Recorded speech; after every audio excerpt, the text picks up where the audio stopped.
जात हा विखारी घटक अधिक घट्ट व आबादित राहण्यासाठी गावगाड्याची रचनाच अगदी नियोजनबद्ध पद्धतीने बनविलेली असायची. गावाच्या अगदी मध्यभागी पाटील, पटवारी, कुलकर्णी व देशमुखांची घरे असायची. गावाच्या कडेने पण गावकुसाच्या आत लोहार, सुतार, कुंभार, चांभार अशा बलुतेदारांची घरे आणि वेशीच्या बाहेर गावाच्या दक्षिणेला महारमांग या अस्पृश्यांची घरे असायची. आदिवासींनी लांब जंगलात श्वापदांच्या सोबत राहायचे आणि भटक्या विमुक्तांची घरे ती कुठेच नसायची. त्यांना गाव नाही, ना वेस नाही, ना गावकूस नाही. त्यांना घर नाही, ना घराचा उंबरा नाही. अशा या उंबऱ्याविना जगणाऱ्या भटक्या विमुक्तांनी मात्र तांड्यावर, पालावर किंवा भुंड्या माळावर राहायचं. त्यांचं जग वेगळं, जगणं वेगळं आणि न्यायही वेगळा. जात पंचायत व तिच्या अमानवी परंपरा व कायदे नाकारणारा आक्रमक व बंडखोर, तसेच जात पंचायतीच्या अन्यायकारी न्यायापेक्षा अकाली विधवा झालेल्या लेकीच्या तारुण्य सुलभ भावना महत्त्वाच्या मानणारा बरबाद्या हा डॉक्टर अण्णाभाऊ साठे यांच्या या कथेचा नायक आहे. रसिक श्रोते हो, एक विनंती, माझ्या या चॅनलला लाईक करा, शेअर करा आणि सबस्क्राईब करा. ऐकूयात लोकशाहीर, साहित्यरत्न डॉक्टर अण्णाभाऊ साठे यांची एक विचार गहन कथा, बरबाद्या कंजारी. चला या, कापा माझा कान, मी रडत नाही. बरबाद्या गेला. त्याने एक बैठक मारली, दंड ठोपतून गिरकी घेतली. सर्व मोठमोठे पंच सरपंच चकित झाले. स्वतः बरबाद्याने कान कापण्याची मला भीती नाही असे शेवटी सर्वांना सांगून टाकले. पंचांनी निकाल दिला. बरबाद्याचा कान कापण्याची तयारी झाली. एका बाजूने BBCI रेल्वे चर्चगेटकडे धावत होती आणि दुसऱ्या बाजूने GRP कल्याणकडे पळत होती. त्या दोन्ही लोहमार्गांना जोडणारा एक फाटा अगदी जवळूनच जात होता. अधूनमधून विजेवर चालणारी गाडी धावत येत होती. तिन्ही बाजूंनी रेल्वे असलेल्या या टापूत हजारो लहान लहान झोपडं एकमेकाला खेटून बसली होती. त्यांच्या डोकीवर टाटा पॉवर स्टेशनचे राक्षसी टावर डोकीवर विजेच्या तारांचे भारे घेऊन जवळची खाडी ओलांडून समोरच्या सह्याद्रीत शिरले होते. त्या टावरांची फौज त्या झोपड्यांच्या जवळूनच उठली होती. शेजारीच ती टाटा पॉवर कंपनी गुरगुरत होती. त्या टावरांच्या फौजेंचे कूच पाहून सहज वाटत होते, केवढे हे महान कार्य. देशाला वीज पुरवण्याची केवढी ही धडपड, केवढा त्याग. आणि डाव्या बाजूने तुळशी तलावाचे शीतल पाणी सर्व उपनगरे मागे टाकून शहरात शिरले होते. तर दुसऱ्या बाजूने तानसा आणि कांसा तलावापासून येऊन प्रचंड नळ आपली धुडे उडीत गेले होते. तिन्ही बाजूनी रेल्वे, दोन्ही बाजूने पाण्याचे नळ, डोकीवरून टाटांची वीज आणि तिथेच खाली ती हजारो माणसांची घरटी. ते सर्व पाहत बसली होती. सभोवती आधुनिक जगाची धावपळ चालू होती आणि ती धावपळ पाहत ती झोपडी भेदरली होती. जिथे जागा मिळेल तिथे आणि जमेल तसे झोपडे बांधले गेले होते. अगदी पेकाटाला पेकाट लागून झोपड्यांची फलटण उभी होती. तिथेच बरबाद्या कंजारी आपले झोपडे बांधून नांदत होता. त्याची जमाती तिथेच राहत होती. तिथे नुसते कंजारी लोकांचीच वस्ती नव्हती, तर फासेपारधी, डवरी, भिकारी, डोंबारी, वडारी, बेलदार, घिसाडी, गारुडी अशा अनेक जमाती राहत होत्या. डांबरी कागद, जुने पत्रे, कुजक्या फळ्या, सडके बारदाने यांचीच ती पाले उभारली होती. जे काही निकामी झाले होते, ज्यांची मुळी गरजच उरली नव्हती, अशा सर्व वस्तू आणून त्या कामी लावल्या गेल्या होत्या. आणि त्या ठिकाणी शेकडो नव्हे तर हजारो माणसे राहत होती. जणू काय त्या निकामी वस्तूंच्या पालात राहणारे ते लोक आणि त्यांनी पैदा केलेल्या त्या सर्व वस्तू एकच असून त्यांचीही जणू आता कोणाला गरज उरली नव्हती. तिथे पाण्याचे नळ नव्हते, दिवे नव्हते, संडास नव्हते.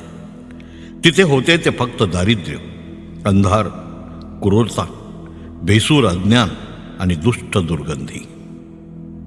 सुसंस्कृत जग अर्धा मैल अंतरावर दचकून उभे होते. ते पुढे जात नव्हते. त्याची कोणीतरी वाट रोखली होती.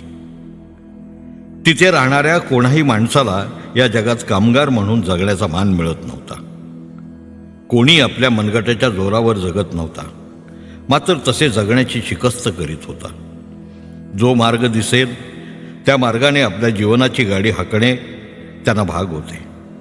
खून, दरोडे, चोऱ्या, लुटालूट हे मार्ग त्यांना सहज शक्य होते, परंतु त्यांनी त्याचा अवलंब मात्र केला नव्हता.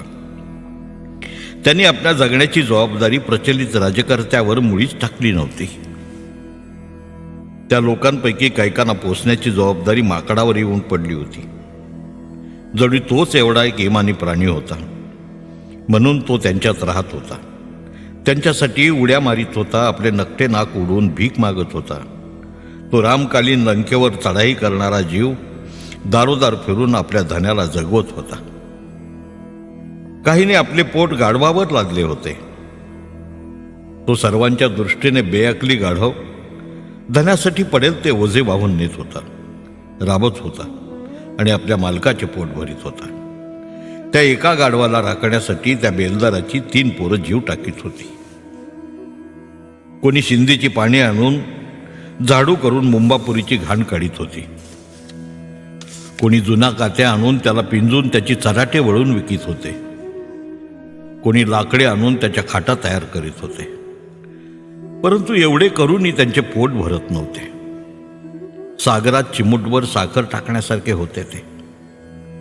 त्या वस्तीत राहणारी लहान मुले रोज सकाळी संध्याकाळी टोपल्या डबडी घेऊन शहरात माय वाडा भात, माय भातवाडा असे ओरडत आणि शेवटी गल्लीत शिरून पडलेला भात घेऊन परत फिरत. त्या गल्लीत राज्य करणारी मांजरे त्या पोरांना काहीच बोलत नसत. जणू काय त्यांनाही माहीत होते की ही मुले म्हणजे फुले.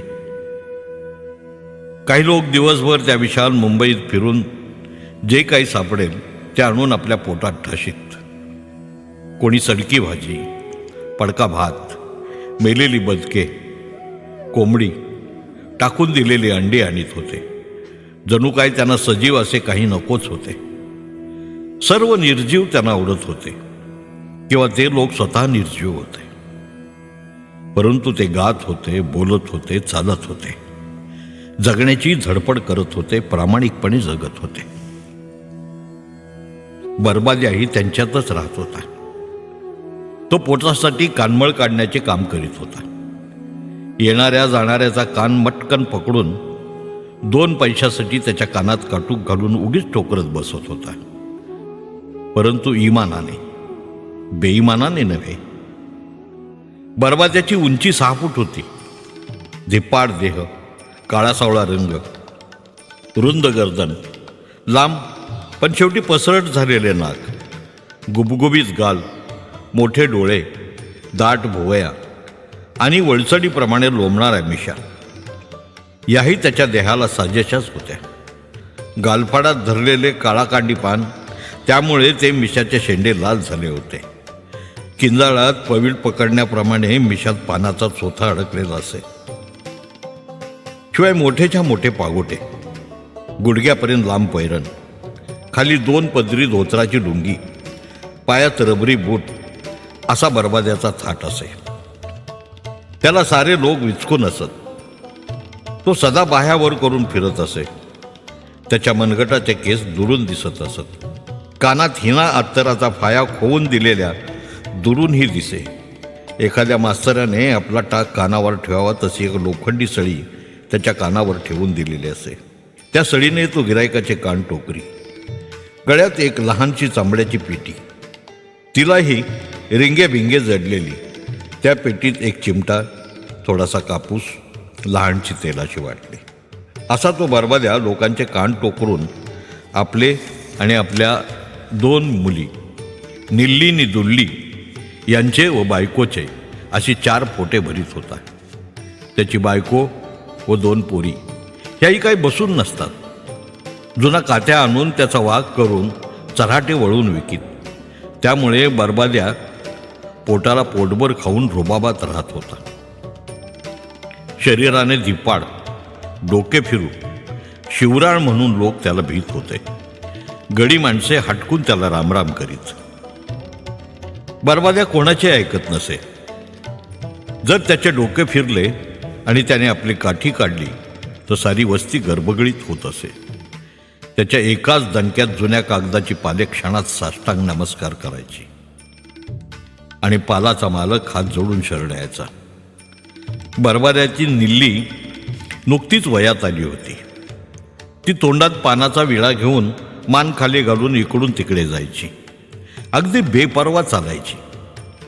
ती कोणाकडेही ढुंकून पाहत नसे. दिव्याला काजळी आल्याप्रमाणे निल्लीच्या ओठावर पानाची काजळी जमत होती. तेव्हा तर निल्ली भलतीच देखणी दिसायची. बेकार पोरे निल्लीसाठी मरत होती, झुरत होती. कल्याणच्या हाजी मलंगला नवस करीत होती. त्यांची मागणी होती की एवढी बरबाद्याची निल्ली मिळू दे. परंतु कोणताही देव त्यांना पावत नव्हता. निल्ली डोळेवर दिसत सुद्धा नव्हती. पोरे गोंडागोळीत होती. पण निल्ली पान खाऊन फक्त थुंकत होती. आणि जर एखाद्या उर्मट पोराने निल्लीची छेड काढली तर मग बरबाद्याची काठी बाहेर निघत होती. ही काठी त्या पोराच्या घरादाराचा बोकणा करायची.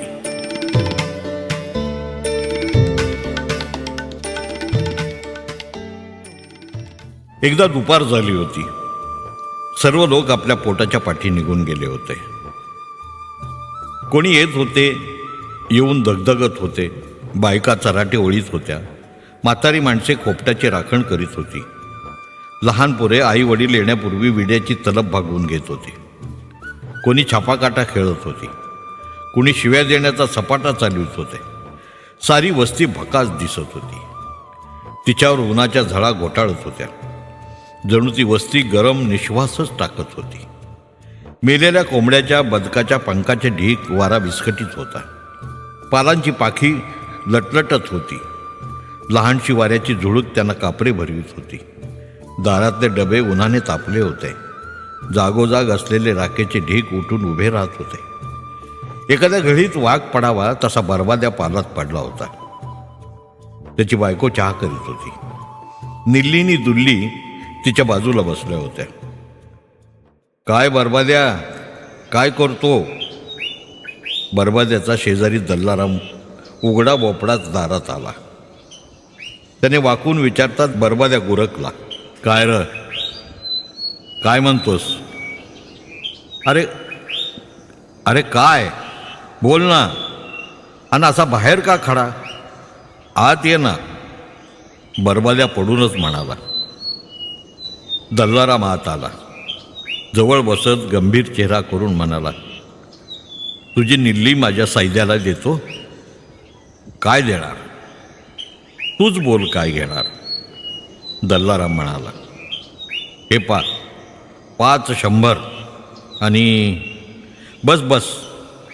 दल्लारामने बरबाद्याला मध्येच अडवून म्हणले, अरे 5 100 पुढं बोलूच नको. बरबाद्या उठून बसला आणि म्हणाला, अरे का साला बोलू नको? त्यांनी निल्लीची तोंड वर करून दाखवले. ही निल्ली आहे का आरसी? मग साल्या माझ्या सैद्या काय कमी आहे काय? दल्लारामने नाक फिरणारून प्रश्न केला. अरे जा, मोठा आला सैद्याचा बाप. अरे तो सैद्या माणूस आहे का माकड? बरबाद्याने आपल्या भावी जावयाबद्दल प्रश्न केला. आणि दल्लाराम म्हणाला, हे 2 100 घेतो का? काय 2 100? कबूल. बरबाद्याने दल्लारामच्या हातावर हात दिला. लगेच दल्लाराम बाहेर पडला. ओरे इधर आव, ओरे इधर आव असे ओरडून त्याने लोकांना जमवले आणि सांगितले की बरबाद्याने आपली निल्ली माझ्या सैद्याला दिली. सर्वांना पानपट्टी मिळाली. दुसऱ्या दिवशी जमात जमली. मोठे पुढारी आले. बरबाद्याला 200 रुपये मिळाले आणि दल्लारामचा हाडकुळा जळक्या तोंडाचा बगड्यासारख्या मानेचा भला उंचच्या उंच सैद्या नवरदेव झाला. हळदी झाल्या, लग्न झालं. तारुण्याने बहरलेली मोराप्रमाणे नाचरी, आपल्या सुंदरतेचा बेहद गर्व करणारी ती निल्ली दल्लारामची सून आणि सैद्याची पत्नी झाली आणि सासरी गेली. मुलीने दिल्या घरी आणि गेल्या घरी मरावे हा नियम त्या जमातीला लागू नव्हता, तर मुलीने दिल्या घरीच जन्मभर मरावे असा दंडक होता. तिथेच तिने मरायचे होते आणि तशी मरायला निल्ली गेली म्हणजे शेजारच्या पालात गेली. बरबाद्याची सत्ता मात्र तिच्यावर मुळीच उरली नव्हती. निल्ली नांदत होती. महिने येऊन जात होते. सैद्याला ताप येत होता. त्याचे शरीर खचत होते. तो खोकत होता. त्याला झोप येत नव्हती. दल्लारामने त्याला दवाखान्यात नेले. डॉक्टरने तपासून सांगितले, याला क्षय झाला आहे. याला कोरडी हवा मिळावी म्हणून बाहेरगावी घेऊन जा. परंतु दल्लारामला गाव नव्हते आणि त्याच्याजवळ पैसा नव्हता. मग सैद्या कुठे जाणार? तो झुरू लागला. मनाशी म्हणू लागला, आपल्याला क्षय झाला आहे, आपण जगणार नाही. बरोबर 6वा महिना उगवला आणि सैद्याने डोळे झाकले. निल्ली रंडकी झाली. तिचे तारुण्य रंडके झाले. तिची फसवणूक झाली. परंतु जरी नवरा मेला, जरी निल्ली विधवा झाली, तरी तिला सासऱ्यापाशी जन्म काढायचा होता. जन्मभर तिला त्याच घरी राहायचे भाग होते. वाटेल ते करून दिल्या घरी मरणे अवश्य होते. मग ती काय करणार? जमातीचा नियमच तसा होता. निल्ली विधवा झाल्याने बरबाद्याला वाईट वाटले, पण तो काय करणार? 200 रुपये घेऊन तो मोकळा झाला होता. त्याची निल्लीवर सत्ताच नव्हती. ती फक्त दल्लारामची होती. निल्ली ही दिल्या घरी नांदू लागली, परंतु तिचे तारुण्य तिला हैराण करू लागले. तिच्या कोमल भावना तिला निजू देईनात. ती मनात झुरू लागली. ती खिन्न झाली होती. कसल्या तरी झरा तिला लागत होत्या, चटके बसत होते. अजून किती वर्षे आपण या घरात अशीच काढणार? हा जन्म कसा जाणार? या चिंतेने ती होरपळून निघत होती. जणू तिच्या नुकत्याच फुलणाऱ्या कळीवर निखारा ठेवला गेला होता. समोरच्या पालातला हैदऱ्या निल्लीकडे सारखा पाहत होता. रोज तासन तास टक लावून पाहत होता. निल्ली जेव्हा त्याच्याकडे पाही, तेव्हा तेव्हा त्याचे डोळे तिच्यावर रोखलेले असत. त्याच्या नजरेला नजर भिडताच निल्लीला कसूनसे वाटे. तिच्या हृदयात विलक्षण लहर तरंगत राही. पुढे पुढे हैदऱ्याच्या नेत्राला नेत्र भिडताच निल्लीच्या अंगात विद्युत संचार होऊ लागला आणि ती मग हैदऱ्याचाच विचार करू लागली. एका अंधाऱ्या रात्री गडद काळोखात निल्ली गडप झाली आणि सकाळी त्या वस्तीत हाहाकार उडाला. अज्ञान, दारिद्र्य, लाचारी आणि तारुण्य यांचे भयंकर मिश्रण होऊन त्याचे हलाल निर्माण झाले आणि त्याने निल्लीला त्या वस्तीतून नाहीशी केली. सकाळीच बरबाद्या उठून जवळच्या संडासमध्ये कपडे धुवून स्वच्छ करीत होता. त्याने पैरण वाळत घातली होती आणि पागोटे धुवायला घेतले होते. त्याला 2 आडवे तिडवे सुपके देऊन नंतर तो लुंगीवर वळणार होता. इतक्यात पालात बोंबाबोंब उठली. ओ दैया मर्या रे, ए दैया मर्या रे, अशी ओरड सुरू झाली आणि दुल्ली धावत आली. अरे बा, दुल्ल्याने घर मोठ्या, दुल्ली म्हणाली आणि बरबाद्या उठून उभा राहिला. त्याने लुंगी वर धरून थूम ठोकली. अगदी वाऱ्यासारखा तो पालात आला. त्याने पालात शिरून आधी आपली काठी काढली.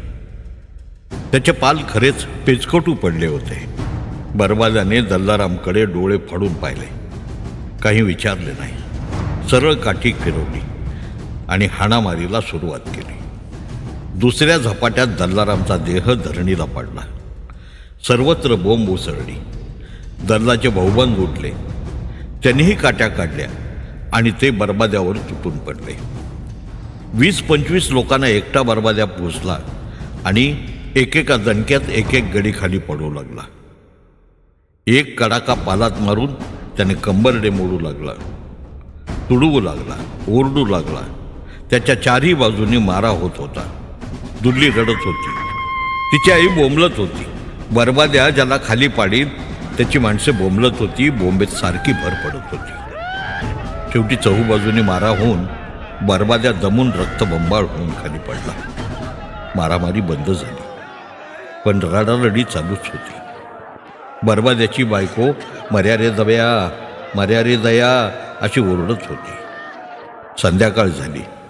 त्या वस्तीवरचा प्रकाश नाहीसा झाला आणि भेसूर अंधाराने झडप घातली. सर्वत्र काळोख दाटला. हजारो जीव त्यात गडप झाले. पार एकमेकाला दिसेनासे झाले. फक्त माणुसकीला साथ देणारे आणि हजारो जीवाप्रमाणे मिणमणत जळणारे दिवे पेटले होते. बरबाद्याची पंचायत बसली. मोठमोठे पंच जमले होते. निरनिराळ्या झोपड्यातून ते आले होते. सरपंच, फरडे बोलणारे, जन्मभर जमातीचा न्याय निवाडा करणारे सर्व जमले होते. दुसरे कोणीही नव्हते. भारतीय संस्कृतीचे मिराजदार, तरफदार, वारसदार यापैकी कोणीही नव्हते. ते जगच निराळे होते. ते संस्कृतीला माहीत नव्हते. परंतु आशियाच्या एका मोठ्या देशाच्या, भारताच्या राजधानीच्या मुंबापुरीच्या अगदी जवळ ते जग होते. जगप्रसिद्ध लेबर कॅम्पजवळ त्या ओसाड जागेत बरबाद्याचा खटला उभा राहिला होता. डोकीला पट्टी बांधलेला दलाराम, सारे पंच, त्याची भावकी एका बाजूला बसली होती. रक्ताने न्हालेला बरबाद्या हातात ठोमका घेऊन एका बाजूला उभा होता. त्याची गुरमी तिळभरी ढळली नव्हती. सर्वत्र निशब्दता पसरली होती. हां, बरबाद्या बोल. तुझी निल्ली हैदऱ्याने घेऊन गेली, हे खरं आहे का? एका पंचाने सवाल केला. अरे साल्या, मी काय तिला जायला सांगितलं काय? बरबाद्याने एक शिवे हसडून पंचाला उत्तर दिले. पंचाला धक्का बसला. तो भडकून गेला. निल्लीने केवढा अन्याय केला होता. मनुष्य प्राणाच्या उत्पत्तीपासून चालत आलेला नियम तिनं मोडला होता. नवरा मेला तरी सासऱ्याजवळ नांदायचा कायदा तिने मोडला होता. असे असून हा सैतान बरबाद्या उलट बोलत होता. पंचांना साल्या म्हणत होता. हे सर्वच त्यांना नवे वाटत होते आणि सर्वच लोक बरबाद्यावर खवळून उठले. बरबाद्याने काठी सरळ केली, दगडावर आपटून आवाज काढला आणि पुन्हा सर्व शांत झाले. पुन्हा पंच म्हणाला, ए भडव्या, निल्ली गेली की नाही? तुझा बाप भडव्या, डुकराची अवलाद. बेट्या, अरे साल्या, तो हरामजादा सैद्या मेला, नरकात गेला, म्हणून माझी निल्ली गेली. बरबाद्याने कडवा जबाब दिला आणि लगेच दुसरा पंच पुढे उडी मारून म्हणाला, निल्ली गेली हे तुला कबूल आहे का? सैद्या मेला हे तुला कबूल आहे का? कबूल, पंच उत्तरला. मग माझी निल्ली गेली कबूल. कबूल? मग काढ 200 दंड. मध्येच एक पंच म्हणाला, सैद्या का मेला ते आधी सांग. बरबाद्या. उशीर गप्प बसलेला एक पंच पुढे येऊन म्हणाला, दल्लाराम, सांग, सैद्या का मेला? आणि मग दल्लाराम उठून हात जोडून म्हणाला, मी आपलं लेकरू आहे बापानू. सर्वांनी माना डोलावल्या. दल्लाराम पुढे म्हणाला, पोराला वाईट बिमार झाली. डॉक्टरनं जागा बदल म्हणून सांगितलं. पण आपण कंजारी लोक, कुठं जाणार? गाव नाही, जिथं राहतो तेच गाव. शेवटी पोरगा मरून गेला, म्हणून काय त्याच्या निल्लीनं पळून जावं का? दल्लाराम खाली बसला आणि बरबाद्या उठला. तो मोठ्याने म्हणाला, मग तुझा पोरगा मेला नसता तर माझी निल्ली गेली असती का? बोल, मग काय तिची हिंमत होती जायची? दल्ला उत्तरला. मग टाक 200 तूच दंड. बरबाद्या ओरडला. अरे वा, मोठा बॅरिस्टरचा बेटा आलास, 200 दंड मागणारा. एक पंच म्हणाला आणि बरबाद्याने पुढे होऊन त्या पंचाच्या मिशीचा झुपका पटकन धरला आणि तो हलवीत तो म्हणाला, आणि तू मोठा बॅरिस्टरचा बेटा आलास, मला 200 दंड मागणारा. तेव्हा एक पंच काखेत कोबडी घेऊन उड्या मारीत आला. त्याचा एक पाय आणि एक हात त्यानं पहिल्या महायुद्धात जर्मनीच्या कैसरला अर्पण केला होता आणि तो शांतपणे म्हणाला, बरबाद्या, ही पंचकी आहे. सरळ सांग, तुला म्हणायचं तरी काय? कुबड्यानं प्रश्न करून बरबाद्यावर नजर रोखून ठेवली. तेव्हा बरबाद्या म्हणाला, मी दंड देणार नाही. तेव्हा तो लंगडा पंच भडकून दल्ल्याकडे फिरून चिरकला. दल्ल्या, बरबाद्या साला डुकराची अवलाद आहे. भडव्याचा कानच कापला पाहिजे. तू कुत्र्याचं मूच आहेस. बरबाद्या डोळे फिरवीत म्हणाला, सरळ बोल, नाही तू तुझी दुसरी तंगडी गमावून बसशील. बरबाद्याची ही धमकी ऐकून तो लंगडा पंच नरमला. तो आवाज खाली घेऊन म्हणाला, ही जमात आहे आणि हे पंच आहेत, तेव्हा तू जरा तोंड आवरून बोल. आम्ही काय करणार? आम्ही गप्प बसलो असतो. सर्वांनी एकच जबाब दिला. तेव्हा बरबाद्या एका पंचासमोर उभा राहून त्याला म्हणाला, तुझे 5 जावई मरून तुझ्या पोरी पळून गेल्या असत्या तर तू 1000 दंड दिला असताच का? इतके पैसे कसं? ते कठीण होतं. तो पंच खजील होऊन म्हणाला, मग चोरा, मला पैसे दे म्हणून रे काय सांगतोस? बरबाद्या भडकून म्हणाला, जा, मी दिडकी देणार नाही. हा साला दल्ल्या, याला कुठं घर असतं तर आपल्या पोराला हवा बदलाय हा घेऊन गेला असता. मग तो सैद्या मेला नसता आणि माझी निल्ली पळून गेली नसती. असे म्हणून तो दंड ठोकून मिशाला पीळ भरू लागला. मग आम्ही आता तुझा कान कापणार, हुक्का पाणी बंद करणार नि तुला पंचकीला घेणार नाही. कापा साल्याचा कान. सर्व पंचांनी ओरडून निर्णय दिला. तेव्हा बरबाद्या त्यांच्यापेक्षा चढ आवाज काढून गरजला, नरकात जावा साल्यानो, कापा माझा कान, कापा माझा कान. मी तुम्हाला डरत नाही, तुम्हाला डरत म्हणे कान कापणार. मग एका पंचाने वस्तारा घेतला. त्याने तो तळ हातावर पाजळला. नंतर वस्ताऱ्याची धार अंगठा फिरवून पाहत तो म्हणाला, हे बघ बरबाद्या, आम्ही तुला खतम करू. अजून पंचांना शरण येऊन दंड भर आणि मोकळा हो, नाहीतर मरशील. माझी खोपडी फिरवू नका. बरबाद्या चिडक्या आवाजात म्हणाला, मला धमक्या देऊ नका. मी हॉटेलात चाय पिईन, संडासातल्या नळावर पाणी भरीन, तुमच्या पंक्तीला येणारच नाही. बरं मग ठीक, कापा याचा कान ने फिरू द्या साल्याला मोडा होऊन. एका पंचाने घाई करीत म्हटले. तोच दुसऱ्याने एक कुत्रे धरून पुढे आणले. सर्वांनी त्या कुत्र्यावर अबीर गुलाल उधळला. तेव्हा जमलेले सर्व लोक भीतीयुक्त सुरात बोलू लागले, आता बरबाद्या मोडा होणार. त्या कुत्र्याचा कान कापा. मुख्य पंचानं हुकूम सोडला. ठीक, कापा. बरबाद्या काळोखात गुरकला. कापा डुकरानो, माझा कान कापा, माझा कान कापा. तसा एका पंचानं दिवा पुढे आणला. दुसऱ्याने कुत्रं पुढं ओढलं आणि तिसऱ्यानं त्याचा कान चिमटीत धरला आणि वस्ताऱ्यानं तो खासकन कापला. त्याबरोबर ते कुत्रं मोठ्यानं केकटू लागलं. त्याच्या कानातून रक्ताची धार गळू लागली आणि त्या भीतीनं वेडपिसं होऊन कान झाडीत पळत सुटलं. सर्वत्र दुःखाची छाया पसरली आणि सर्व लोक गंभीर झाले. उशिरानं एक पंच म्हणाला, आजपासून बरबाद्या वाळीत पडला. त्याचे हुक्का पाणी बंद. यापुढे त्याचा रोटी व्यवहार, बेटी व्यवहार बंद. मग सर्व लोक घरी गेले. बरबाद्याही घरी परतला. तो स्वतःशीच बोलत होता, या चोरांना माझा कान कापून आणि मला वाळीत टाकून आनंद झाला असेल, मोठं भूषण वाटत असेल, पण त्यांना त्यात काय मिळणार आहे? या साऱ्यांना पिलेग होत नाही. त्यांच्या रांडा रणक्या का होत नाहीत? ठीक आहे, मी बरबाद्या आहे. मी त्या साल्यांचे कान नाही कापले तर नावाचा बरबाद्या नव्हे. सर्व लोक झोपले होते. बरबाद्या कंजारी जागाच होता. तो बडबडत होता. काल त्याने पंचाचा निर्णय जुगारला होता. असं पूर्वी कधीच घडलं नव्हतं. जमातीच्या पंचाविरुद्ध बंड करणं सोपं नव्हतं आणि बरबाद्यानं तेच केलं होतं. तो स्वतःचा विजय समजून बडबडत होता. मध्यान्ह रात्र उलटून गेली. मग त्याला झोप लागली. रातकिड्यांच्या किरकिरेने वातावरण भरून गेले. त्या वस्तीतील सर्व लोक झोपले होते. तरी त्यांची मनं मात्र बोलत होती, लढत होती, कडत होती आणि उसासे टाकत होती.